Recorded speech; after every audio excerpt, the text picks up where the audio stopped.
And welcome in, boys and girls, to another phenomenal episode of 3 Man Weave College Basketball Podcast. Matthew Cox running point at Hyperloop speed per usual. Turn off your 1.5, 2x speed dials. Let's get in real time here. 1x is the speed that we prefer you to listen to us.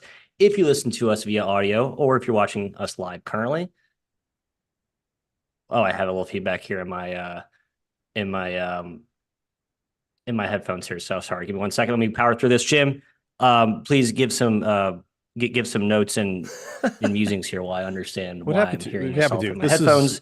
That gives me a headache. Jim, your thoughts? How you doing today? I'm great. Matthew clearly has two windows open, one with the video playing and is catching up, and he's not able to X out of it. He's probably got the chat open, so we will let him figure that out. Kai, I'm excited because you and I are going to spend a big old weekend together. Yeah. Sans Matthew. We're hitting the road, hitting some terrific college basketball venues. We're excited about it. We are excited about it, Jim. I love live shows because stuff like this happens. I got it. I figured it out. Great. Fantastic. Yeah, Jim and I are going to Dayton on Friday. We're seeing Dayton versus the Bonnies. I'm stoked. Thank you to the person in that organization that helped us out with tickets. Appreciate it. I don't know if he wants me to say his name or not, so I just won't for now. And then we were heading to Terre Haute, to Indiana State. And they face off with Drake. So we're going to see two really good games. Matthew chose to go to the dentist instead. You got to question his motives, the dentist or Dayton. Matthew, defend yourself. I don't have much for defend. So dentist was today. I'm just staying the weekend here in St. Louis with the Familia family. Oh, so you could have driven back today. Oh, interesting. I could. The trip is Friday, just so you know. So, yeah. No, I know. Then I fly out to Florida from Chicago this weekend. So yeah, from Chicago. Yeah, Matt has no excuse. He's fumbling. Yeah, I don't have much of an excuse. I'm a little bit sorry. That was I had the YouTube you seem really video disheveled. Open. Extremely disheveled. I am very disheveled. I got up at 4 a.m. this morning to drive back for the dentist appointment because they only have 2 dental hygienists. It's a whole thing, Jim. We don't need to get into it right now. Why I continue to go to my dentist in Missouri when I live in Chicago is besides me. But I digress. The show will sound eerily similar, other than my disheveledness. The format is very, very known. Roots Roundup. We've saw that 3-man thoughts, preview some games, and then we'll talk about some reviews at the end. A lot to get to today, but first, always, Joe Paskoff, aka Joe Pitty, aka the best producer in the intro-outro music sphere in the college basketball realm. He's awesome. That's all I have to say. Please subscribe to our podcast on iTunes, Amazon, Spotify, among other platforms where you can leave us reviews and stars of the 5-star variety. That's the only kind we do accept. And we'll get to those at the end of the program. Correct, Kai? Is that how we're doing this? That's correct, still? Matthew. Yes, Okay. Reviews are now the end of the program. Yes, per feedback. Good. And then we always incorporate said feedback. Very efficient feedback loop here. As Kai and Jim alluded to, they are going to Dayton and Indiana State. Well, I will be flying down to Florida, where I'm trying to find a good date to go see our Florida Atlantic Owls, although tickets are tough to get at the Borough because that's a good basketball team and everyone knows it this year. Credentials. Yeah, I got credentials last year, and then there was no place to sit, so me and our buddy Cohen, who masqueraded as a 3-man weave member, sat courtside, which is awesome because no one was there. They didn't give you different times this year. Wow. Like there's no. They had like a kind of a little small perch behind off center to the bat. It wasn't a good view at all. So me and Mike were like, let's just go sit courtside where there's literally no one sitting, and we did, and it was great. So won in overtime, blew a 18-point lead, but they ended up winning. Nice. Hoping to get some of the FAU life in my veins next month. So I think that's all we have. I'm Ron Burgundy. Yeah, let's go to Roots Roundup. Yeah, if we want to touch on the best bets thing, sponsor really quick. We're still at the 1 yard line. That's the update. Yeah, we had 3rd and goal. They called pass interference. We got a new set of downs. Remain at the 1 yard line. Just continuing to hammer away from there, and we hope it gets resolved. All I can say, we hope it gets resolved. All right, Roots Roundup. Let's get into it. News and notes. Of course, Kai, we got to first give a shout out to CBB Analytics. CBB Analytics, the best 30,000-foot view of the numbers in college hoops. CBBanalytics.com, a useful site for sports bettors, for college basketball casual fans, and for college basketball diehard fans. You want to know if a team does better with Donovan Clingan on the court or off the court? Go to CBBanalytics.com. They'll break it down. They'll break it down by offense, by defense, by tempo. They do all this great stuff at the click of a button. And it looks really good. You can understand it easily. Your eyes are like, oh, that makes a lot of sense. There's colors, there's conditional formatting. This makes a lot of sense to me. I love this, is what you'll be saying when you buy a subscription to cbbanalytics.com. Use our promo code WEAVE at checkout, provides a $40 off coupon for said subscription. You'll love it. Bettors, fans, coaching staffs, everybody loves cbbanalytics.com. I talked through some on-off stuff with a anonymous coach on an anonymous staff. Won't call him up. And it was fun to talk through some of the data stuff and how it impacted the team. CBB Analytics has some great stuff some great insight to give them. So that was pretty fun. All right, news and notes. Guys, we're starting with the coaching world, and especially just a quick discussion of Villanova. I mean, this could really be done in three-man thoughts, or even in We Saw That, but basically the Wildcats are on a 4-game losing streak. Maybe it's 5 now. They've, I believe, lost 5 of 6 or 6 of 7, struggling in the Big East big time. And last night, Kai, they went down to Marquette. It's 2-point favorites. No Cam Jones in there. Seemed like a sort of must-win game to avoid dropping down to 11-10 overall. And the environment did them no favors early, and Tyler Kolek spoke about that after the game. Yeah, Kolek said they came out, they announced Kyle Neptune, and all their fans started booing. We looked at each other like, these fans lost confidence in them? Let's go at them. Let's take their confidence. That adds something to us, said Kolek about the fans' reaction to Kyle Neptune. Yeah, I mean, Kolek is just such a crazy competitor. Like, this is something he would absolutely feed on. He's in the same conference as Cam Spencer. He will also pick up on something like that and go after it. If you show like a little bit of a wound, they're gonna pick at it. That's what they do. I enjoyed this tweet from No Escalators, which is a UConn account. He said, "Look, Jay Wright took over a struggling program and took time to get it going. So we should give Kyle Neptune more time to take the well-oiled machine he inherited deeper into a ditch." He's like, that's, it seems like that's what some Villanova fans are saying. Context matters, Matthew, and how you take over a program. Villanova has not been outside the top 30 in KenPom in like a decade. They're coming off Final Four appearance, and now they might be missing tournament 2 straight years, outside the top 50, potentially 2 straight years. Do you panic all the way now, or is this a Hubert Davis year 2 who seems to have figured it out in year 3? Where do you stand? Yeah, this is, I'm torn. Like, they lost to UConn by 1, lost to Butler in double OT. Could have won that game last night, right? Like, so you could easily see this being a situation where they've actually won 3 of their last 5 as opposed to 0-5. And then all of this stuff is completely non-existent. However, I think this goes back to, if you were crowing for concern at the onset, I think now you have some justification. You have some ammo in your back pocket. 28-27, Kai Sensi took over. So not exactly the V's up Villanova standard that I'm used to, There is a did you why just are there hit balloons in my back? a happy birthday button, all the balloons. That's awesome. I want to replicate that right now. Just a special bonus for our live viewers who saw some balloons fly behind my head there. That's great. Good stuff. Kai, you're saying? I was going to say we have a review today at the end of the show that asks, how do we evaluate if a coach is good or not? Well, here's a hint. If your program is top 30 forever and you take over and they're all of a sudden not, there's a hint about being a good coach. Yeah. Program history and how you measure to it. It's gonna, sorry, I won't dig into that. But yeah, it's just, this roster is better than where it is right now. 11-10, 4-6 in the Big East. It's better than that. And at some point, you have to look towards coaching for that. Last year, of course, they had injury issues, more coming back from the Achilles. Cam Whitmore was out for a while. It just doesn't feel like they're maximizing what they should be. And some of the problems down the stretch, I think, are part of that. They don't take as good of shots as they did under Wright, who is like, a generational teacher. It's hard to expect somebody to be at his level, but I don't know. I think some skepticism is very warranted on the main line. Other coaching news: Tom Izzo hit win number 700. All kinds of congratulatory tweets. He's had some incredible players there. Obviously, a terrific March track record, such that John Rothstein is named the month after him. Made the Final Four a ton. Does he need a second title, Matthew, to cement his legacy?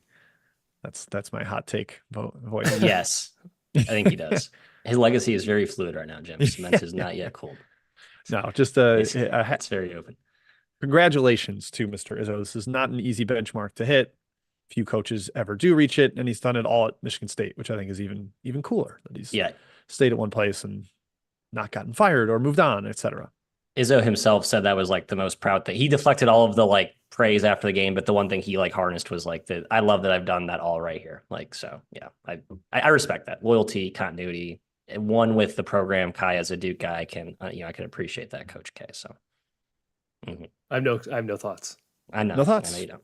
Nothing happening in the recruiting world 2024 or 2025, nothing to cite. So we like that. We skip right over that.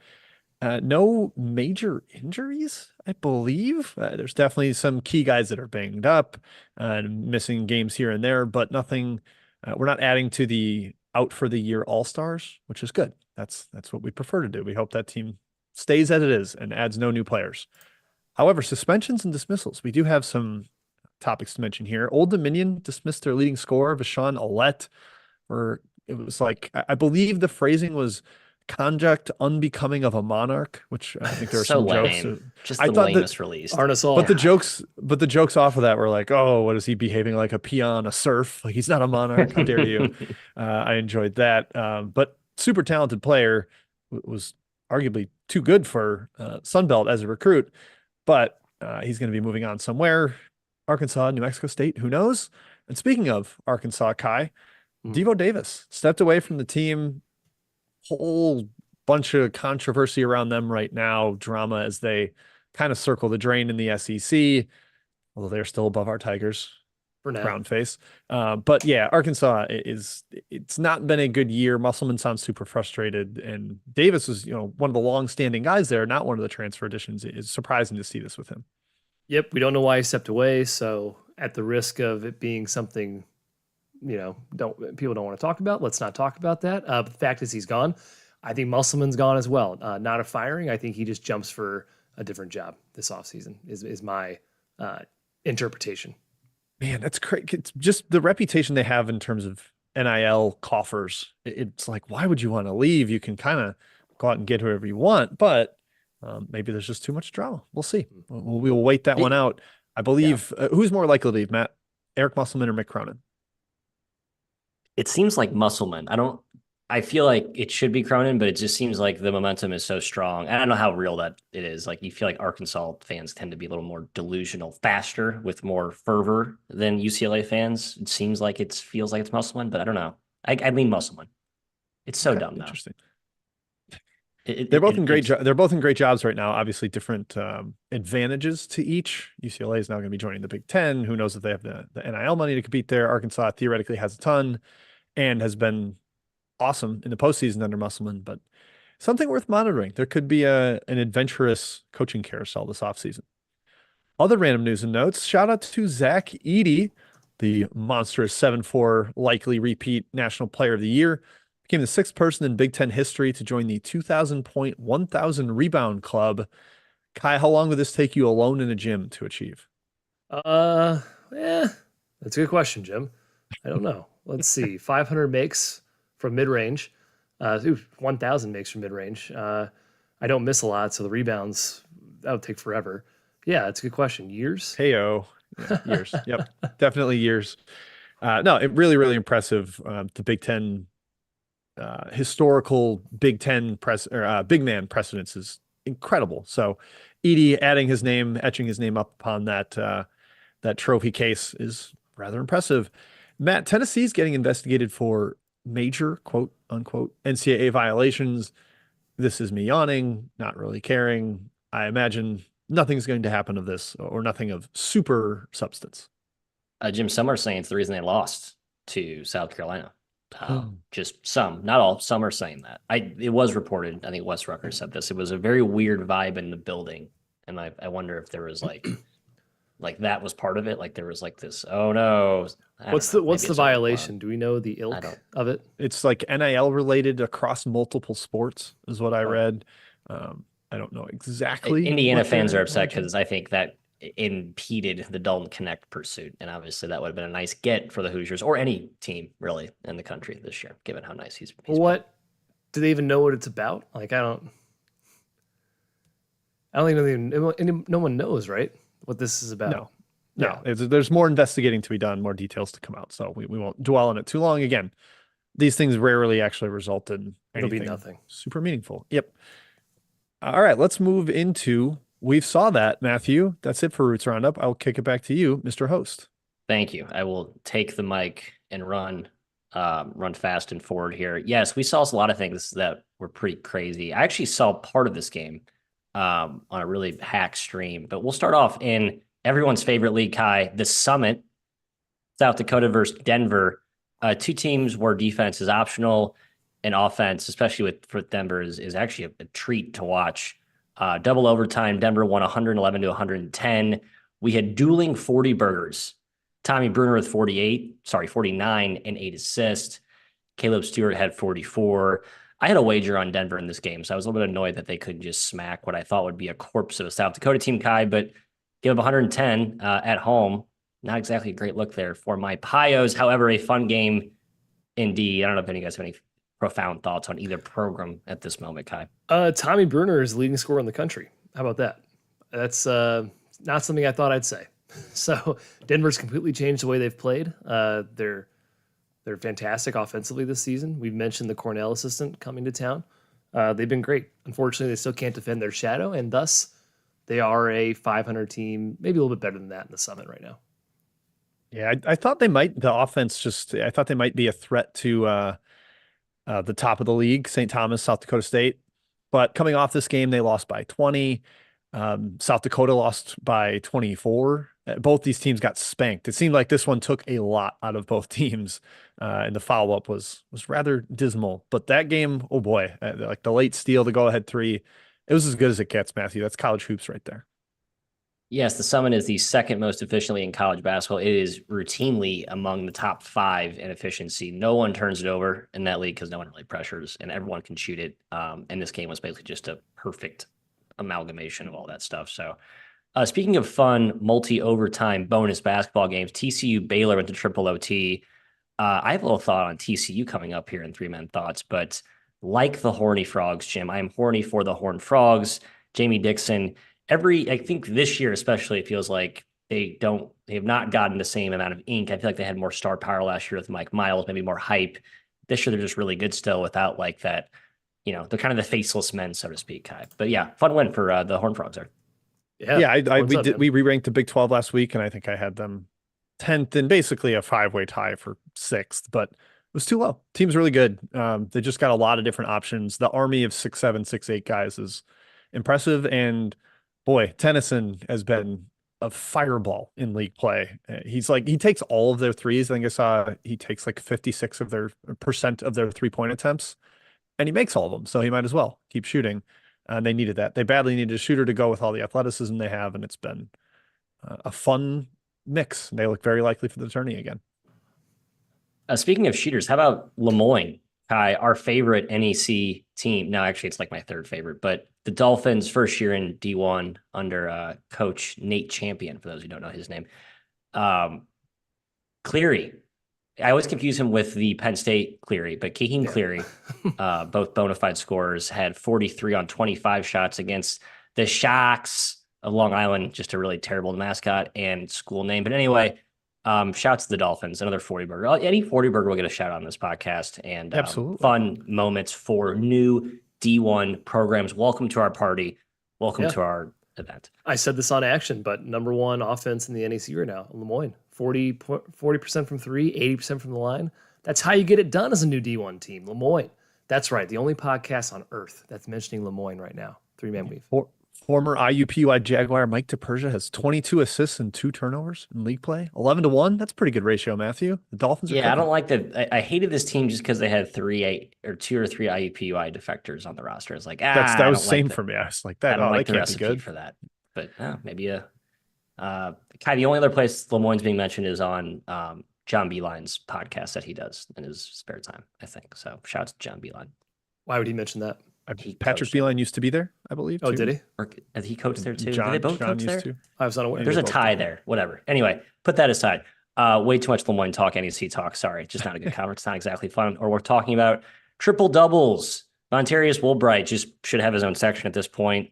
18, 13, 11 against the Keydets of VMI. Defense is optional for them as well, but fun player. Shame that the Catamounts have missed some big win opportunities, and they're kind of, lingering in the middle upper part of the standings, but probably should be a little bit higher. And the SoCon race, which will heat up pretty heavy next couple of weeks. Tough league. Good league. Tough league. Good league. Good league, but tough league. The bad loss section, yeah, the Pac-12 is just weird. I think we're going to see some weird losses in this league for the last year of its existence. Arizona and Arizona State, they got beavered, baby, by my Peyton Heads, Oregon State. Jordan Pope just shooting it from anywhere, anytime, any moment. Wayne Tinkle up to his old tricks, Jim. Any momentum of interest you have for Oregon State going forward? Pac-12 tournament specifically, obviously they have no at-large path.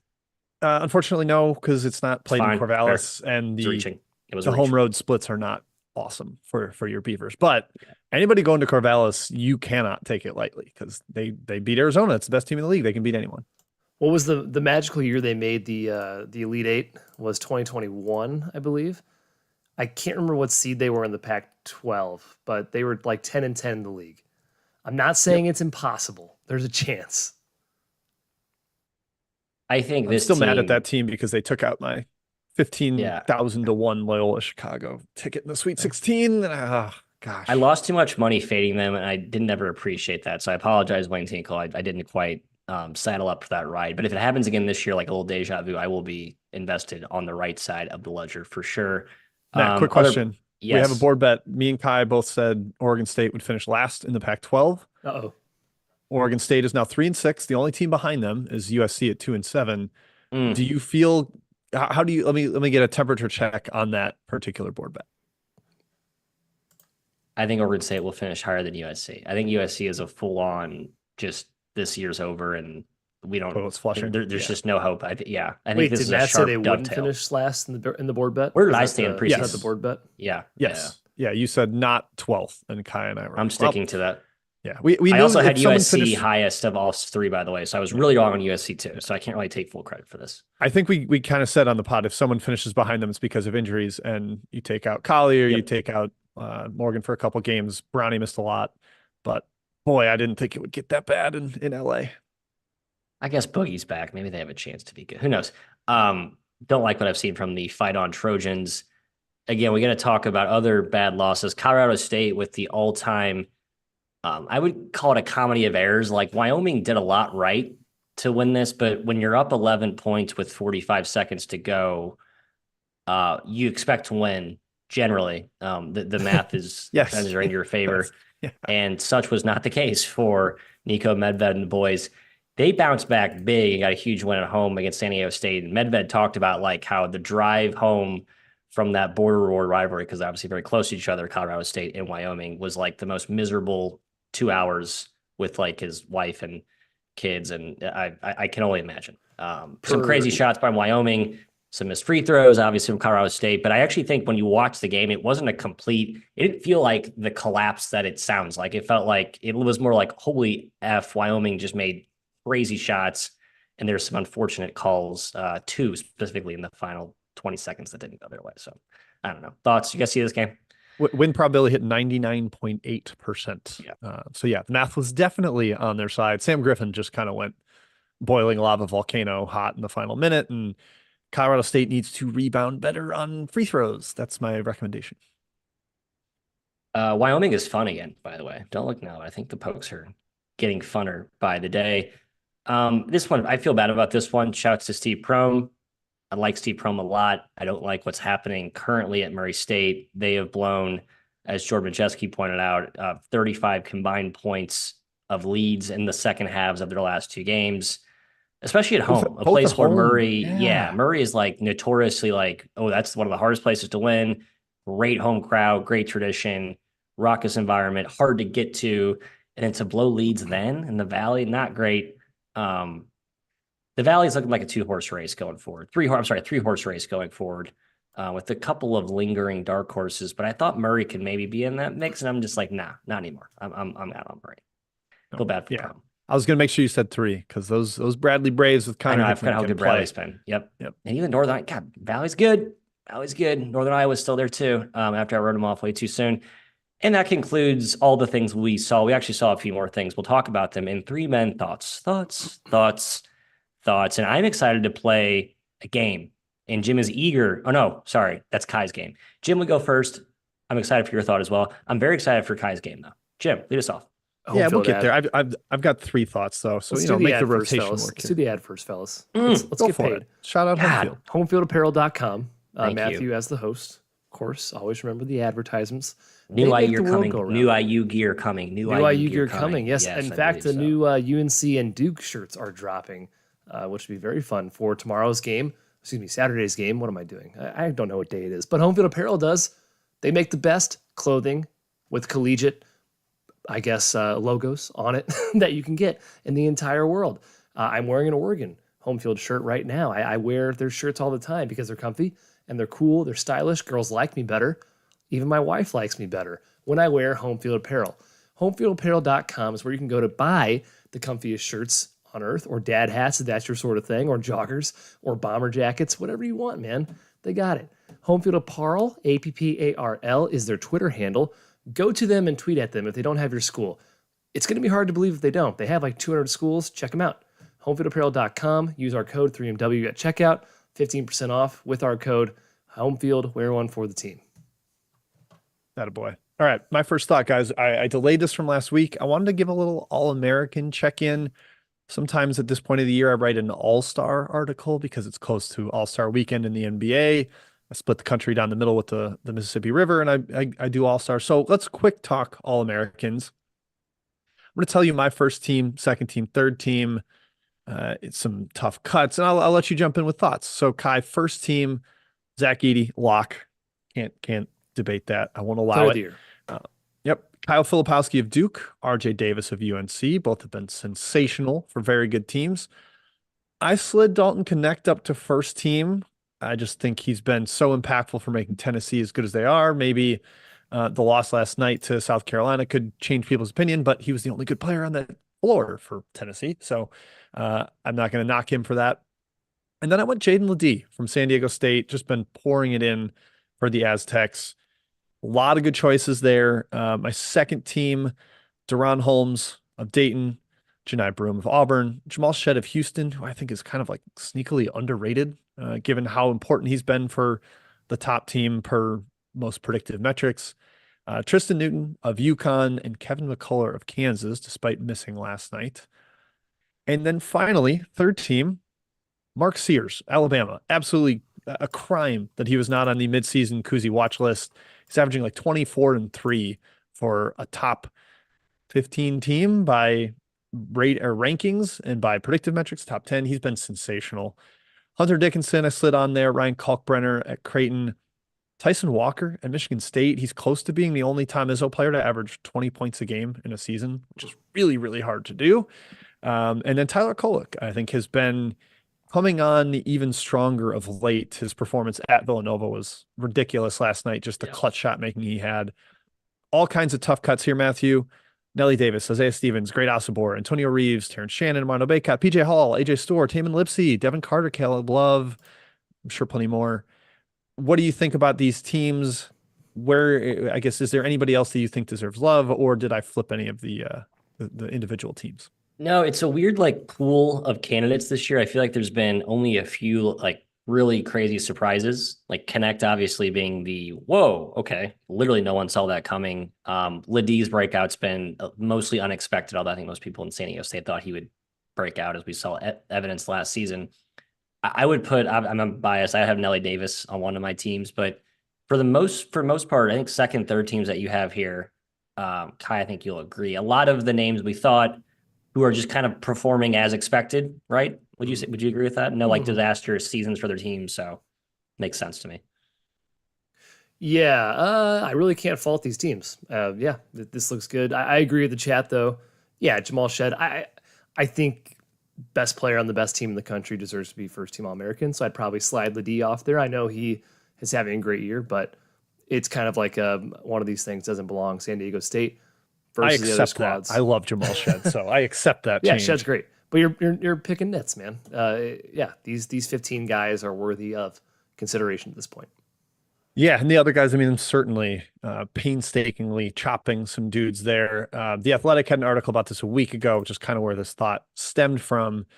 They had Edie, McCullough, RJ Davis, Flip, and Ledee on the first team, followed by a second team of Newton, Connect, Dickinson, Isaiah Stevens, who I think has been awesome, but I think somebody like Shed, you have to have him over Stevens. And then they had Shed and Holmes as a tie for the last spot. Love that cop out. Oh, apparently the voting tied, and you get to have 11 people for the 10 spots. And then it's some honorable mention as well. But yeah, I've very much enjoyed the All-American caliber play from a lot of people. Like, I think early in the year, we knew there'd be good big guys, but I think the guard play has been better in college basketball than I anticipated. Deeper. I agree. Yeah, better and deeper. Well said, Matthew. So even somebody like Braden Smith, I'm getting yelled at by our Purdue aficionado in the chat for not having him in here. He's been ridiculous. I don't personally think he's ascended to top 15 player in the country, top 20, but absolutely should be on the midseason Kuzi watch list. So Braden Smith got snubbed there. Remember, guys, all right, that's my first thought. The people that vote for the Kuzi list, the Jerry West thing, they don't watch college basketball. They really don't pay attention to it. So it's not a big slight. They just have a bunch of guys that don't know what they're talking about on there. And that should make you feel better at night. I'm trying to think of 3 fan bases who are angry that we did not mention a player that should have been mentioned that we'll talk about in our group me after we post the Pick podcast. a Kentucky player. Pick any Kentucky player. I mentioned Reeves. Balanced. I very briefly mentioned him in there. He's averaging like 19 a game on very efficient shooting. So what about Oso from Marquette? I know Kolik's their guy, so you can't have 2, but man, he's just been an absolute beast. Iguodala's been great. We didn't mention anyone from Baylor. You could probably slip in there. BYU, I don't think they're too balanced. I'm not going to slip anybody Isaacs for this 3rd place Texas Tech. Okay. Potentially. Am I reaching? Yeah. Good mention. I know. I'm reaching. Kai, let's play a game. All right, the blind resume game. Yes, it's back, or it's the first time. We've done it before. Whatever. Everyone's played this game. You see the tweets. Compare resumes between 2 teams for the bracket as of January 31st. We're getting closer to March. So yeah, let's do it, guys. I have 5 matchups for you. I guess tell me which resume you prefer. And I don't know if these are going to be groundbreaking or just, I try to choose ones that were surprising, I suppose, when compared to one another. So first matchup, team 1, number 8 in the net, a 182 non-con strength of schedule, 0-3 versus Q1, 6-1 Q2, 2-3 on the road and no bad losses, versus team 2, number 17 in the net, 31 non-con strength of schedule, 3-3 Q1, 3-0 Q2, 4-2 on the road and no bad losses. Jim, resume A or resume B? I'll start with my whining about I don't have all the information, I don't have the quality metrics average, et cetera, but sure. I'm going with team 2 here. I don't care too much about the net. I prefer the Q1 wins. I prefer the better non-conference strength of schedule, challenging themselves. So team 2 for me, Kai. Yeah, it's team 2, no brainer. Right? Yeah, 3 Q1 wins versus 0 Q1 wins. That sticks out to me as a bracketologist. Well, team 1 was Auburn, guys, and team 2 was Dayton. So team 2, Dayton, the Flyers, man. Go Dayton Flyers. Yeah, that's where you insert the quality metrics, predictive stuff, and Auburn's like top 10, and Dayton's down in like the 20s. And is seeding fair, Kai, to move Auburn down? But no, I think Dayton should be ahead of Auburn in an S curve right now. We talked about Auburn last episode. Yeah, last week. They went 0-2 in their big road gauntlet test, and I don't think I came away thinking like, that team was a fraud. It's like, no, that team's still really good. Just 2 really good teams on the road in the SEC. They lost by 4 and 6. So, but this is at some point, if you want a monster seed, you got to win. You got to win some of those games. All right, matchup 2. We have team 1 who's 25 in the net. Team 2 is 26 in the net. So they're right next to each other. Team 1 has a 179 non-con strength of schedule. Team 2, 47. So better schedule for team 2. The Q1, Q2 wins. Team 1, 1-3 versus Q1. 2-0 versus Q2. Team 2, 0-4 against Q1, 3-1 against Q2. So basically the same record across both quadrants here, Q1 and Q2. Team 1's 5-3 on the road. Team 2's 3-2. Neither team has a bad loss. Matthew, tough one here. Yeah, it's tough. I'll go team 1. For the Q1 win, I suppose. Yeah, so you have 1 Q1 win, you 2-0 against Q2. A little better on the road. Yeah, it's close, but I go team 1. I will join Matthew there. Team 1. Team 2 is 3-5 versus the top 2 quadrants combined. Team 1, 3-3 with the better win. No, I'm saying combining them, Kai. Oh yeah. So like under 500 versus top 2 quadrants, and they don't have an elite win. So yeah, I will go team one narrowly despite the non-conference strength of schedule difference. Team 1 is Indiana State. Team 2 is Gonzaga. A little surprising, huh? Yeah. So, I mean, does that mean these two are close to the field or not? That's, I think, a discussion. Obviously, their nets are very high, but Yeah. both sort of lacking in the big wins department. Could argue Indiana State is a better at-large resume right now than Gonzaga, which is interesting to think about currently. Yep. All right, matchup 3. Team 1, 21 in the net. Team 2 is 39. Similar non-con strength of schedules. Team 1, 196. Team 2, 285. Not a good schedule, but the quality wins. Here we go. Team 1, 2-3 Q1, 3-0 Q2. Team 2, 4-2 Q1, 3-0 Q2. 3-2 on the road for Team 1, 4-2 on the road for Team 2. Both teams have a Q3 loss. So Team 2, Jim, has 4 Q1 wins. Team 1 has 2, but a better strength of schedule. What do you think? I'm going with team 2. I don't love the gruesome non-conference strength of schedule, but I know we will get to a lot of the Big 12 teams are down there in the depths. I don't know if this is a Big 12 team or not, but 4-2 Q1 is good. That's hard to refute, and the team 1 is under 500 in those games. So I will narrowly go Q2 or team 2, Kai. Matthew. Yeah, team 2. Anytime you're under 500 against Q1, Q2, I raise an eyebrow, especially when you have a large number of games. It means you're probably a power conference team that hasn't capitalized on your plethora of opportunities. So I agree, team 2. Team 2 is South Carolina. Team 1 is Kentucky. Yes, the Gamecocks with a better resume from this point of view currently than Kentucky. Yeah, we talk Kentucky too. It doesn't quite have all the substance that matches the eye test yet with their resume. Yeah, this is another one. You introduced the Ken Palms and the predictive stuff where that would influence them. Yes. Yep. But I think it's like South Carolina is a no-brainer team in the dance now. Obviously, winning at Tennessee probably secured that. But even before that, I thought they were kind of safely-ish in. Yeah, it's amazing. Great job by Lamont Paris so far. Matchup 4, 2 more here. Team 1, 51 in the net. Team 2, 55. The exact same non-con strength of schedule at 206 and 205. Q1 wins for Team 1, 3-3. They are 2-3 against Q2. Team 2 is 2-4 against Q1, 1-1 against Q2. 2-3 on the road for Team 1, 3-2 on the road for Team 2. No bad losses for Team 1. Team 2 is a Q3 loss.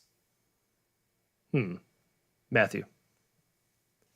I think it's Team 1, right? 6 and 5ers top 2 versus 3 and 5. Yep.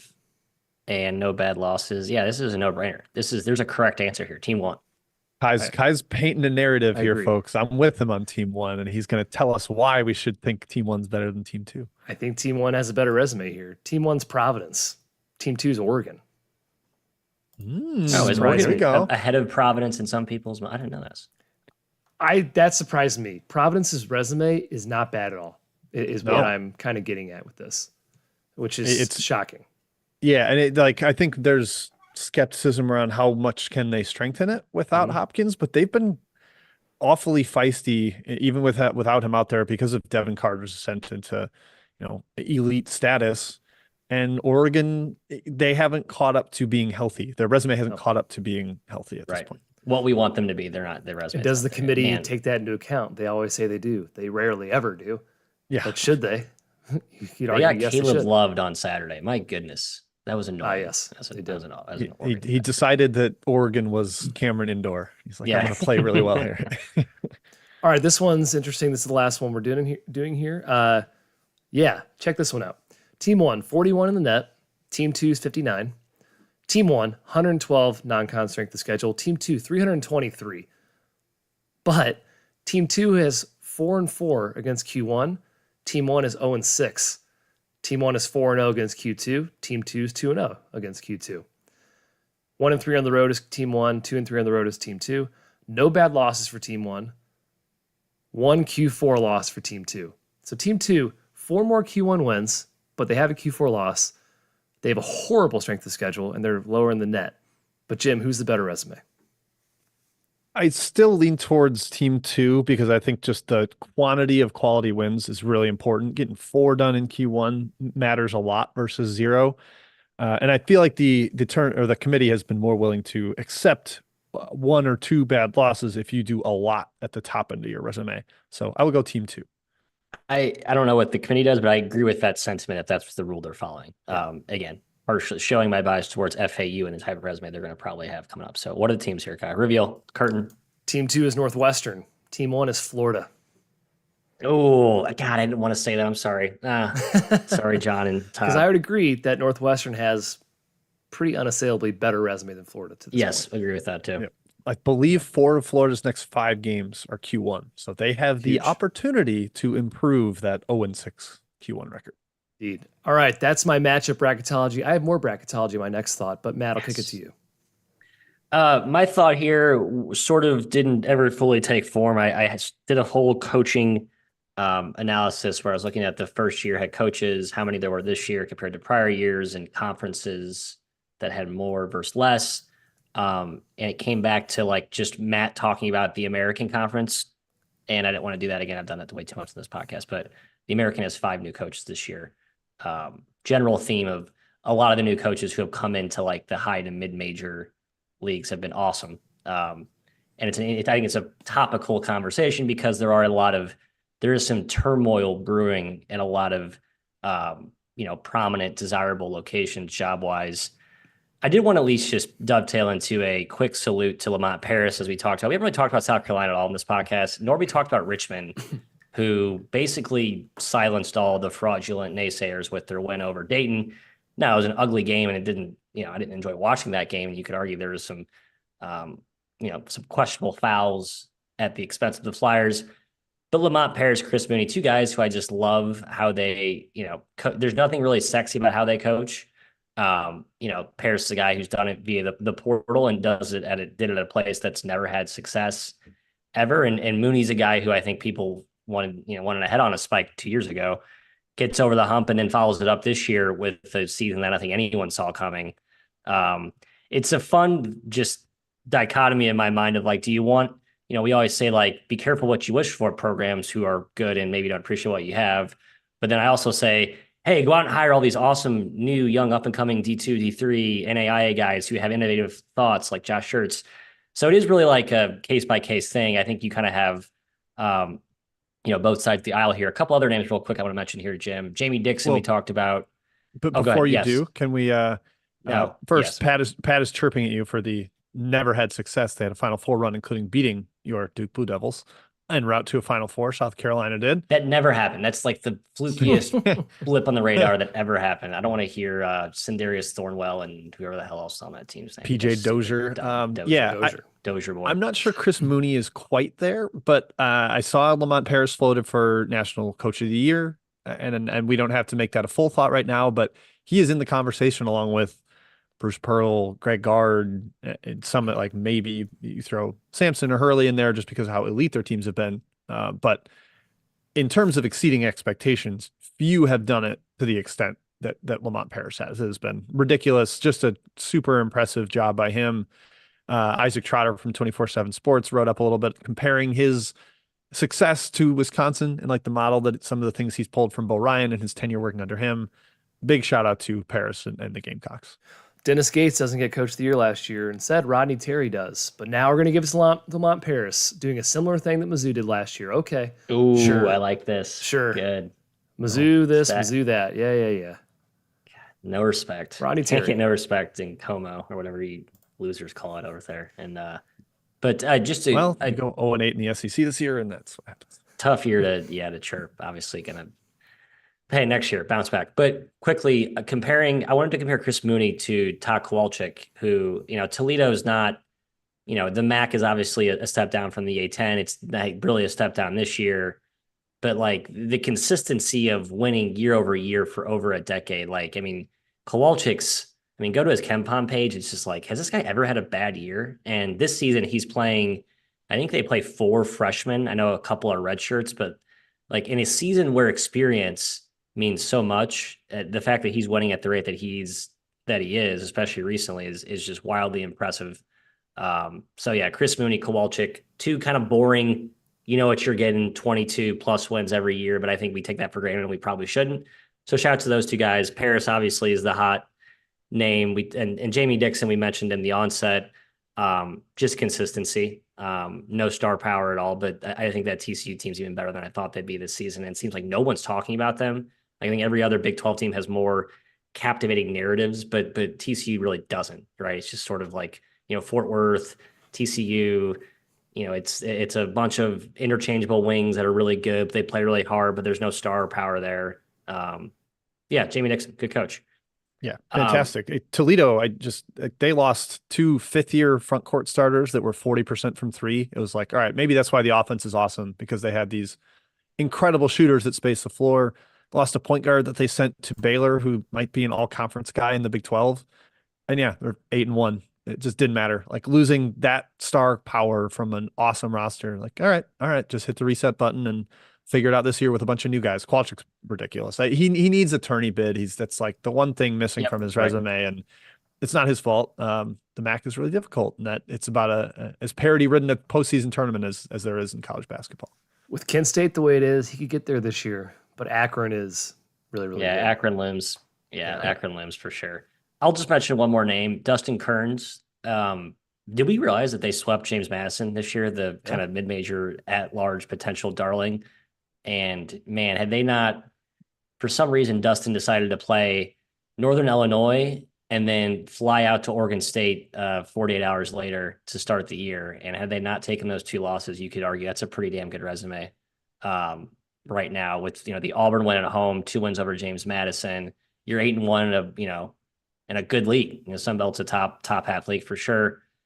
Just a good coach. Again, trying to highlight coaches who have gotten 0 pub. Josh Schertz has been talked about at length, and all the guys tied to the DePaul jobs and the other openings that are coming up. So I want to throw a few more names in the hat for all you search firms, fans of programs that are toileting, I'll call it. There you go. I distinctly remember having a conversation with my buddy that we should bet App State. I believe it was 8-1 at the time to win the Sun Belt. This was in late November, right before the Auburn game. I just didn't fully buy James Madison, and I loved App State preseason. We did not do that. Did not make that wager, and it looks great right now. So yeah, man, I'm aware they swept James Madison because I'm hitting my head on a wall despite that success. You'll be fine, Jim. You'll bounce back. Jim, speaking of you, your thought. Yeah, second thought. It's just a little bit of a splits thing, looking at teams that have performed better in one place or another, and really it's just home versus away. I took Bart Torvik's rankings, found teams what they were ranked at home, what they were ranked in true road games only, so not neutral site. Those are completely excluded from this, which you could say, Jim, that's dumb. The tournament's played on neutral sites. I don't care. We're looking at home versus road. Home heroes is what I'm calling these first teams. UMKC has been 188 spots better at home. That team is you want to back the Roos when they're playing at home in Kansas City. Power conference teams, Arkansas and Virginia, have both been way better at home. Interesting that Arkansas has been better at home despite getting smashed by Auburn. Virginia did not surprise me at all, given their performances so far this year. They've been blown out a lot on the road. New Mexico State been much better at home. That makes sense. Tough travel in the CUSA, getting out to Las Cruces. Other notables, Arizona State, UCF, Oregon State, Matthew, not surprising at all to see the Beavs there, and Utah. So that makes 3 Pac-12 teams very high up in that ranking. I saw a couple tweets today about Utah's scoring margin at home in conference is just like 200 points worse than it is on the road. Some of that is injuries, but they've really taken advantage of the altitude. So shout out to those teams. Those are your home heroes. Kai, any thoughts on that group? Man, a lot of them make sense, right? Arkansas makes total sense. New Mexico State makes sense. UMKC, I don't really understand that one. They play in the Summit, and they have probably the worst travel situation out of all those teams just because of their location, but it's still surprising to see them so much better at home. Yeah. Yep. Matthew, I know I mentioned your Beavers. I figured you wouldn't be surprised, but the Road Warriors, I was surprised to see Air Force top this list. I would think, not an elite place to get to. Fort Collins, you got to fly to Denver, drive down the old I-25, altitude against you, but the air troops, they will parachute into your city and give you a heck of a game. They competed at Colorado State. I have a theory. Give me your theory. But Love that. also Kimpom, top 25 home court advantage, Air Force per Kimpom too. They're good wherever they play. Sorry. They're I mean, they're good at home because they play at altitude, right? So you come in there, you have a disadvantage theoretically, but they're good everywhere they go relatively because they're like military dudes, right? Like they don't like nothing like they're regimented. They do what they got to do. They lock in. Like there's no distraction risk with Air Force when they go travel. That's my general perception on Air Force and why they're good away from home. Okay. And they try to control the tempo, so you're not going to run them out of the gym on the road kind of thing. All right. By that, UMass Lowell also much better at home. Better on the road. They did drop the home game to Vermont. That was the can you get over the hump against the big bad league bully? Unfortunately, they couldn't. UCLA also surprisingly a lot better on the road. Maybe their home fans just don't like them. Mick Cronin's angrier when he's home in Westwood. Fordham much better on the road, and then some notables. Unsurprisingly, Louisville. I don't think they have much of a home court advantage anymore. In fact, I think it's worse for them to play in front of a frustrated home crowd. Pitt, which I think matches, they haven't, they're blown out at home by Duke. They lost to Mizzou at home. I believe they lost at home to Clemson. They've struggled at home. And then California has been better on the road than at home. So shout out to those road warriors. This kind of all started from how much worse has Virginia been on the road? And then the thought stemmed from there. Love it. Love it. Yeah, the Air Force one still. I know Matt provided a good explanation there, but that one still is kind of breaking my brain a little bit. Fordham, too. I thought they had a pretty good home court up in Rose Hill. But it was good, and this year they've been bad. They've been losing, lost like 3 bad games there. Interesting indeed. All right, I'll take it. Back to some bracketology here. Just wanted to paint the overall picture for you fellas and ladies out there who have not been paying attention to college basketball. Want to know where the bracket currently sits, or at least some highlights of it as we head into February here. From a resume perspective, the best win you can have is a Q1 win. 4 quadrants, Q1 is the elite of the elite. Here are the best teams, here are the teams who have racked up the most Q1 wins. Houston, Purdue, UConn all have 7 Q1 wins. That's very impressive. That number, the leader will probably end up having double digits, up to 15 maybe. KU had something like 15 Q1 wins last year. Absolutely insane. Wisconsin has 6. They are number 4. And then Arizona, Kansas, Marquette all have 5 Q1 wins. So those are your leaders right now. Expect all 7 of those teams to have really high seeds. Probably not a surprise to most people. Yeah, the surprise to me, guys, we're Wisconsin winning at Nebraska and versus Purdue away from Badgers 1 seed, which just felt unfathomable coming into this year. But they are on the precipice. And of course, neither of those games are anywhere near automatic. But if they get it done, wow, I can't process that team as a 1 seed with the expectations they had. Yeah, and speaking of 1s and 2s, here are your 1s and 2 seeds right now. Purdue, Houston, UConn, and North Carolina. This is per bracket matrix, which consolidates all of the bracketologists across the country who choose to participate into a consolidated list. It's usually pretty accurate as we go along here. So Purdue, Houston, UConn, UNC are your 1 seeds. Your 2 seeds are Tennessee, Wisconsin, Arizona, and Kansas. Matt, surprised Kansas still hanging around a 2 line, even though they've been, I guess, kind of shaky in the public eye, I suppose. Yeah, they've got enough the UConn win will carry them a long way. Obviously Big 12 is going to take a toll, and you got injuries to McCullough and Dickinson got banged up. Like, this is what we said all year. It's like, man, they have no margin for error in the regular season. So I think I would set, like, if 1 seed or 3 seed or 1 seed or 4 seed, I think I'd be putting my money on a fall for KU. Yeah, really. Okay, the one surprise there for me is not far, but just a seed line or 2 fall. I think I think they're probably the number 9 team on bracket matrix, but Marquette, I think could inch above Kansas. If you say all the stuff is similar, you mentioned them both being Q1 or tied with 5 Q1 wins. Marquette did beat Kansas on a neutral. I know that's not the be all end all, but if you say everything else is close, perhaps that should be the tiebreak between the Golden Eagles and the Jayhawks. I agree, Jim. The committee will, of course, consider that with great care and perfection, as they always do.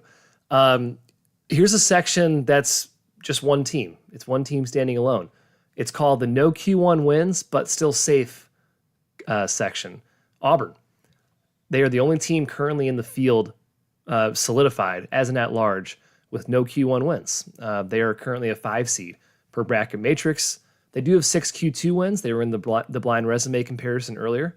Every other team with 0 Q1 wins is firmly on the bubble right now. So Auburn is an outlier currently, Matthew. Yeah, but they're going to be fine. I think, like I said, they're going to get one of these close roady victories here in SEC play coming up. Yeah. To balance out that resume. Those teams that are on the bubble with no Q1 wins: Gonzaga, Florida, Wake Forest. 3 teams with no Q1 wins that are right on the bubble. If they end the season with no Q1 wins, history says they're out. You got to rack up the Q1 wins if you want to make the tournament. Again, we talked about Florida having a lot of opportunities coming up. Gonzaga, not too many opportunities left. St. Mary's, obviously. Maybe at San Francisco will be a Q1 win. We'll see.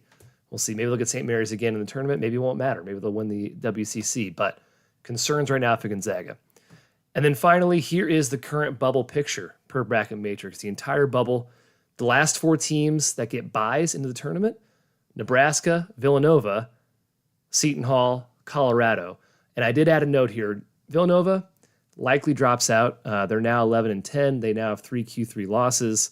They are 3-5 against Q1, 2-2 against Q2, but that latest loss makes the record pretty dicey. If you have a 500 record, if you have a below 500 record, you cannot be an at-large team. If you're close to it, it's an eyesore, and usually teams like that get left out. Yeah, the top end wins for them are as good as any, probably the best of any potential bubble team at all, especially with them being away from home. But you got to back that up with beating average teams and pick up a couple of Q2 wins to complement that. And I wrote a note as well here. If Neptune misses the dance with this roster and Kim English makes it without Bryce Hopkins, LOL is what I would say to that. That's not good. Because the last 4 teams in the fields, these are the teams playing in Dayton as projected by Bracket Matrix: Texas, Boise, Providence, and Cincinnati. I hope the Bearcats make it. I like this team. Yes. I like Wes Miller. The Big 12 is just tough. If Cincinnati goes they play 18 games, they go 6-12 in the Big 12, it's not going to be pretty on the resume. It's not on the resume, but people are very aware of it. It affects your overall record, obviously. Yeah, I think Iowa State made it 7-11 2 years ago in the Big 12. I think that's going to be like the low water mark. It's going to be hard to accept 6-12. Agreed. So I think you got to find your way to 7 wins somehow. And that Iowa State team had a really good non-conference performance too. So best to get to 8-10 if you want to feel good about it. Pretty tough if you draw, Texas or Colorado. Yeah, right. Like probably better the first than 4. the C. Yeah, probably better than that C line would indicate for sure. Well, the last 5 years, a playing team has made the second weekend, so it wouldn't be a shock so it's to a see lock. any of those teams make the second Right. weekend. Okay, first 4 out. This is the last part of the bubble here. Kansas State, Washington State, Florida, Gonzaga. Those are the 4 teams per bracket matrix on the outside looking in. A couple teams in there we like, fellas. We like Tyler Perry for K-State. We like Wazoo, I like Kyle all these Smith. teams. We like Todd 104 Golden of Florida. We like Gonzaga. I hope at least a few of those teams make it. Yeah, we can replace Villanova with one of them happily, and I just don't want Texas in. I love Max Asmus, but I'm kind of over that team. Yeah, Kai, but to respond to your Cincy take, I agreed with you. Then I thought, man, there's better not be a mid-major I like that's going to be at home at the expense of Cincinnati. I don't like Cincinnati that much, I guess. So. Cincinnati and Dayton? Is that what Yeah, you're he saying? does- He doesn't want Cincinnati getting in left over home. like at-large Indiana State or something. I have a hard bias It'll against happen. the 500 power conference team that doesn't excite me. All those teams, I'm just like, I'd rather just see someone else who could be fun. You had your chance, you missed it. Yeah, we know where you stand. It's not a bad take, but unfortunately, it's not the world the committee lives in. That ends my thought. Matthew. My guys, part 10. A mid-major and a high mid-major shout out here. 2 names to throw at you. First of all, St. Thomas. He is a Saint. Plays for Northern Colorado. Loyola Rambler fans know him because he defected. And they could probably use him this year. I mean, Loyola's had a nice little turnaround, 6-2 in the A10, 14-7. But over in Colorado, not so far from Denver, the Bears are cruising in the Big Sky, and St. Thomas has been an absolute star. I think he's gotten some fringe pro prospect discussion, like a 6'7.4" can step out and shoot it, can drive it. I mean, he's just been an absolute dog. I mean, he's been one of my favorite players to watch. And I think as a general lesson or just warning to those listening, if you can catch Northern Colorado, their offense is awesome. I mean, Steve Smiley is like as futuristic, modern data, how they play threes, layups, very modern, advanced concepts. And Thomas is just an awesome centerpiece to it. So write that name down for your ESPN Dalton Plus too. Yeah. Wait, what? Steve Smiley helped develop Dalton Connect. So yeah, pretty good. Right. Same thing. And then second name, I want to go to PJ Haggerty of Wow. Tulsa. Okay. Yeah, I'm a huge fan of him. And we talked about Jamie Dixon. I was thinking about Jamie Dixon. Kendrick Davis, a small guard defector, finds greener pastures, obviously, at SMU and Memphis. PJ Haggerty, long way to go to get to the King Kendrick trajectory, but he's been awesome. And he basically had barely played until this season as a quasi-freshman leading the resurrection under Eric Conkle. Now, Tulsa's 2-5 in the AAC. I think they're better than that. I think they're going to be really good next year if they can bring back that core, especially if Keaston Willis comes back. So I'm throwing, super young. Yeah. I'm projecting 2025 vibes into Tulsa, Eric Conkle, and PJ Haggerty being the head of the snake with a really fun backcourt. Just write these down. So I look prophetic when we have this podcast in a year. So there you go. 2 names for you. My guys, part 10. Great job. I think we're skipping my third thought, guys, and going to previews. That's my All right. sense of the situation, Mr. Matthias. Previews. Monster slate on Saturday. Rivalries abound in just good conference matchups with a lot on the line. Duke plays North Carolina. That's important to some, very important to others.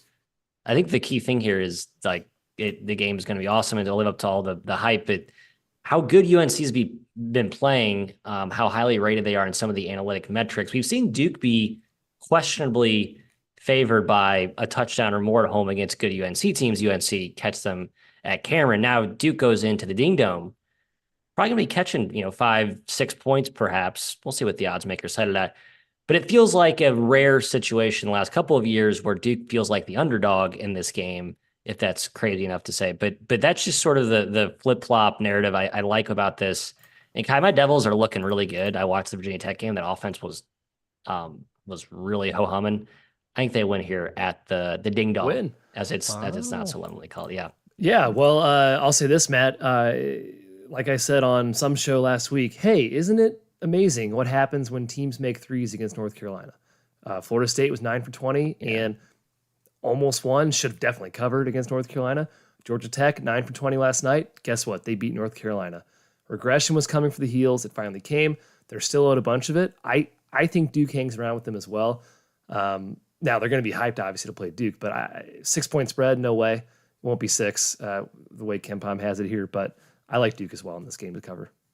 Yeah, Kai, I noticed that Harrison Ingram's not shooting 50% from three anymore either. He is at 30% through 10 conference games, right in line with his 31% career shooting in his 2 years at Stanford. He's getting better shots there, but man, RJ Davis almost stole that one at Georgia Tech. The play he made to take the lead was ridiculous, like streaking through, securing a loose ball and finishing through a little bit of contact at the rim. You could argue he got fouled on the final play as well, and would have had 2 free throws to clinch it. I'm just jazzed for this one because, I don't think it should be 6. I think Duke is a little bit better than that, full strength. Their worst performances have come when Roach was out or Mitchell was out or Proctor was out, and they are as close to full strength as they've been all year. I think Duke competes as well, Matt. I think I would take the 6 if I was a betting man. I am a betting man. I also don't like that Armando Bacot has decided to take the ACC season off effectively. I think he'll show up in important games in March, and maybe this one. I think he'll show up in this one. Yes, I think this one he shows up too, right? Yeah, it's like this is crap. Ryan Young's guarding Armando Bacot. This isn't going to go well. Ouch. Yeah, last 4 games, I know a couple, 1 or 2 of them are blowouts, but he's taken 6 twos, 5 twos, 4 twos, 8 twos. Don't forget about him, Hubert. Don't forget how good Bacot is a finisher inside. There was a subtle message in the post game that he actually was. I think he played Washington over him during a kind of a key stretch, and he deflected the question in the post game. Like there may be some Hubert's not exactly enthralled with with Armando's performance. I think Armando's still hurt and he's just not saying it too. So I want to give the That big would make some fella sense. Yep. a pretty clear pass. Again, speculation. I don't know, just my guess. All right, we continue. Tennessee at Kentucky. The Vols have been a monster at home until they weren't and got beat by South Carolina. Coming off that loss, it figures to be a pretty good spot, Kai, for a bounce back. But they go on the road to play the young Sterling Cats, the Kitty Cats, who are cooking right now. The men versus the boys, but the boys are talented, Kai. What say you? That is exactly the way I was going to phrase it, Matt. This feels like a men versus boys type of game. Not saying Kentucky is not physical and strong and all that stuff. Tennessee is the more experienced team. They're absolutely the more physical team. I think they're soft. I mean, I think they're softer than Tennessee. I think almost every team in the country is. Yeah. Yeah. And as we've said before, Kentucky at home, I mean, shoot, they're not a juggernaut, right? They've lost to UNC Wilmington and they almost lost to St. Joe's at home. I think Tennessee bounces back here. I lean their way. Yeah, I do too. The Kentucky transition offense is lethal. Tennessee's actually been letting you run a little bit more this year just because they want to run. It gets connect out in transition. And that's why this game is 174 projected points. A Tennessee game projected for 170 points. 178 per KenPom. 158. Oh, sorry. I'm looking at Florida, Florida, Kentucky. That's 174. My mistake. 158. Thank you for correcting me. It is not 170. I do think Reeves and a couple of the other rambunctious freshmen are good guys to throw at Connect and just mix options on him, but they're usually not big enough. South Carolina was able to bother Connect a little bit with their bigger wings. I do think the physicality of Tennessee overwhelms inside, though. And Matt Norlander wrote up in his court report recently about how Kentucky's defense just isn't good enough right now. There's basically not been a national title winner or even like elite contender that has a defense as bad as theirs. And even in league play, it's not been good. So they've got to tighten that up. And maybe that starts against Tennessee over the weekend. But I lean the Vols.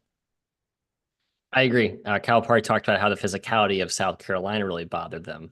So Tennessee can certainly bring that same recipe to the table. And the UK defensive mishaps. The local beat guys were on it way before I think the rest of us national dudes picked up on it. But, you know, when you're winning 100 to 80, who really cares, right? When you're beating Georgia 110 to, I don't know, was it 98 or something? It's like, well, the defense only matters when it does. And I think in this one, it certainly will. I guess Tiro is back. Maybe he is like the perfect should help Connect defender. Theoretically. Yeah. Hey, we go to Big 12 country here. Kansas hosting Houston. Mr. McKeon, the last time Kansas was a home underdog, can you guess when? Honestly, no. I cannot guess when. When was it? Jim, do you know?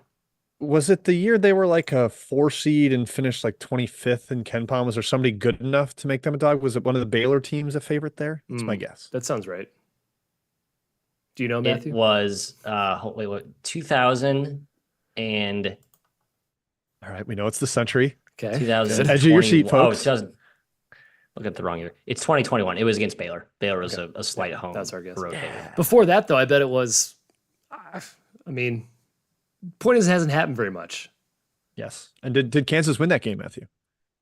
They did, correct? I believe they did. That was the year where Baylor was like the darling. I'm confused. Sorry, what are you looking at that doesn't show that time? Jim, before that, to your point, KU has not been a home underdog since like 2005 or something. They did beat Baylor. They won by 13. Yeah, they won pretty easily. Anyway, the point is, this is a very odd situation for Kansas. They are not healthy. That's sort of the key thing going into this game. We'll see how healthy they are as the next couple of days progress. Man, do we think Houston wins this? And do they win it by 2-3 points? My gut just screams Kansas wins. Yeah, I agree. Very much like the UConn game, right? Like just like game that they just win. Yeah, Houston's been playing well enough on the road. They escaped at Texas on Monday. They won at BYU last week. But man, this is like home run, KU home dog, massive spot. And I think the lack of shooting, I know that they have some shooters, Houston does, but the effective field goal percentage is not good. They do not get easy baskets. Their big guys cannot make free throws. They probably won't get many calls in old Fog Allen. This sets up like a Kansas win. And for anybody listening, Kansas like 9.5 or 10 to 1 to win the Big 12, I think is worth throwing a little bit of lunch money on. Yeah, I lean Kansas too. No, Houston -5 for KenPom. Houston laying 5 at Kansas is crazy. But if Kevin McCullough's out, I do expect Houston to win this game. If he's full strength, I would lean towards Kansas. Fog Allen, man, you're not getting out of there. You're not getting out of there without some tomfoolery. Yeah, it was like bruised knee. I bet he plays. Like that was just okay, we're gonna smoke Oklahoma State anyways. Mm-hmm. Hey, fun rematch here between UConn and St. John's. Johnny's, I think everyone's waiting for the expected outburst, right? They lost 3 in a row and then they beat Villanova. They're healthier, sitting at 5-4 in the Big East. Rick Pitino is their coach. They gave Connecticut all they could handle right before Christmas. Now they come back home, we'll call it in quotations, to play the Huskies, who now have Kling Kong back in the mid. And Jim, I just think it's a really good team. And part of me, like where my gut screams St. John's in the same way my gut screams Kansas, I will not be betting this game because I have gone, I've lost money too often fading UConn. So. Yeah, Klingon's the difference for me. I mean, they were able to keep it close and hang around. St. John's was in that first one on the road, but Klingon's not there erasing everything at the rim, forcing them to live on the perimeter. His performance against Xavier was outrageous, just denying everything. And St. John's isn't like an elite perimeter gunning team that's going to pull him away. Soriano's going to try to bludgeon through that. I don't think that works. I almost like Connecticut more on the road, Matt, when it shortens up the spreads and they've only got to win by a little bit. I would definitely expect UConn to continue their impressive dominance, despite, man, Rick Pitino's a mastermind, but I think UConn's just too talented. Not overthinking it, man. I'm going UConn in this game. Yeah, they're great. They're awesome. I do like, if I can just like sidebar real quick, they beat Xavier by 40, getting tweets like, let's stop pretending, guys, that UConn's not the best team in the country. 1 game sample size. Here we go. It's a tale as old as time. They are a top 5 team, though, in my eyes. Not the best team in the country by a margin. No. I still can't make up my mind on what the answer is to that question for me, Kai. But let's move to Sunday, the Sabbath, where potentially number 1 team in the country, Wisconsin, will be playing another likely number 1 team in the country, Purdue. Fun game at the Kohl Center gym as our resident Buzzsaw Badger beat reporter here. What's your angle on how this one shakes out? Typical Big Ten grinded out game, or does this open up a little bit? Do we see some points, some efficiency from these kind of rejuvenated offenses this season? Yeah, I think it opens up. Maybe not in terms of pace, but I think the efficiency is there on both ends. I think Wisconsin's going to have a little problem stopping Edey, but then on the other end, Wisconsin could put Crowell on the perimeter and space a little bit. He's hit a couple shots from out there. He's not like a sniper assassin that's going to take 5 per game, but he is shooting 52% on, a little over 1 3 per game. You move Edey out into space, things get a little tougher. But Wisconsin's defense hasn't quite been as sharp. And I know, Kai, that defensive rebounding rate looks good, but it's not been against Zach Edey in that front line of Purdue. They find ways to get second opportunities. The way they get Edey post-ups with like dribble handoffs and ball screens, so he's rolling into the post rather than just like sitting there waiting, gets him good touches. I think Purdue goes in there and steals one on the road, despite how well Wisconsin's been playing. Yeah, I was looking back. Every one of these games last 5 years is close. It's like within 4 points. So I think we're going to get a good game. I don't think I'm going to bet on this game. I respect Big Ten home a lot. We've seen Purdue not struggle, but look at least more mortal on the road this season in Big Ten play. I kind of lean towards Wisconsin here. I know Edey's a problem, but Wisconsin's execution's been fantastic this season. Their offense is real. I lean their way on the win here. Pick, right? Yeah, I think probably the teams that have hurt Purdue most have shot the ball really well. Yeah, and Wisconsin can shoot. Wisconsin can light it up from the perimeter, yeah. Yeah. No, I think to beat Purdue, you have to have like a very, a 13 of 26 from 3, or you got to have a star type of just different shot maker that kind of, takes away all the other advantages that Purdue usually has. Yeah. Boo-booey-esque, right? Boo-booey or Tomiyanga and the Nebraska Fireball, right? That's it. So if Wisconsin can replicate that, hey, we'll see if there's a hangover or a spot favorability that sets up from the Wednesday matchup, which Purdue will, I assume, we'll see how this ages, be hyper locked in to avenge the Purple Cats and what they did last, I guess in 1st of February or December, excuse me. Final closing thoughts from today's SOD. Review. Before we get to reviews.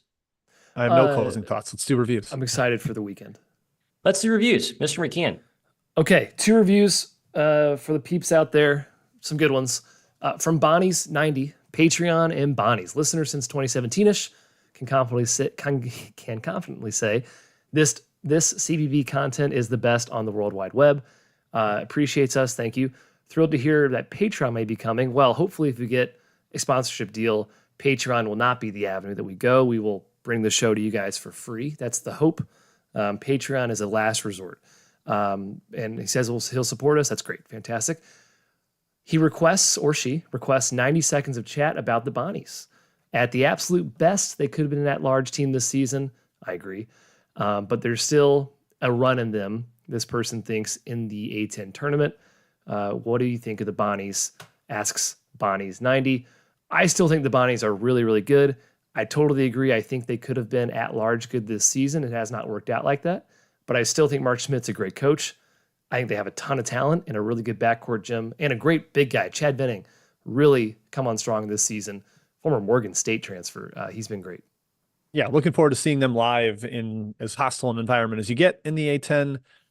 They're coming off a massive emotional comeback win in Olean against VCU. They got down huge in that game. Seemed like they were going to be run off their own floor.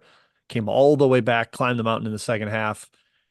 I'm concerned for our game, Kai, that it could be a little bit of a letdown, but man, you have to get up for that Dayton environment. It doesn't get better than that. I'm excited to see it. I'm sure the Bonnies will be at least competitive for a long time. And yeah, Schmidt, I think he's the best coach in the league. He is. I would agree. Matthew? I think I agree too. A lot of good coaches. Who else would it be? I want to pause. I mean, it's tough to Mooney, say I Anthony guess, Grant or Ryan Odom or Chris VCU's Mooney. pretty Yeah, good you too. just beat the drum for him. Yeah. I think Schmidt. Mooney. Thank you. Sorry. Schmidt on a tier by himself, in my opinion. Wow. How about that? Yeah. Travis Ford. Where is he? I'm kidding, Slew fans. I'm kidding. I don't mean to pile on. Kai, continue. Sorry. There are some good coaches in that league for sure. Yeah, we didn't mention Fran Dunphy and the new guys too. So there's some good coaches. Hello, George. George makes a wild appearance. You brought George home to St. Louis, did you? Yeah, I wanted to see him. Ball hog. It's her first grandkid. Call that grandkid. That's good. For the listeners, that is Matthew's dog. Matt's dog is on not his baby. Okay, second review here. He's Not Here 12 is the reviewer name. Best CBB pod. Biggest recommendation I can give is that I'm a UNC grad and a Hubert Davis believer. I rarely gamble, and yet I never miss an episode. That is high praise from this reviewer. We thank you very much. Okay, the question. Curious how we evaluate coaches. What factors are most important? Performance against the spread, roster assembly, adapting to your roster, yada, yada. I'm curious how you do it because it's difficult, right? Case-by-case basis. I agree. Really hard to judge coaches.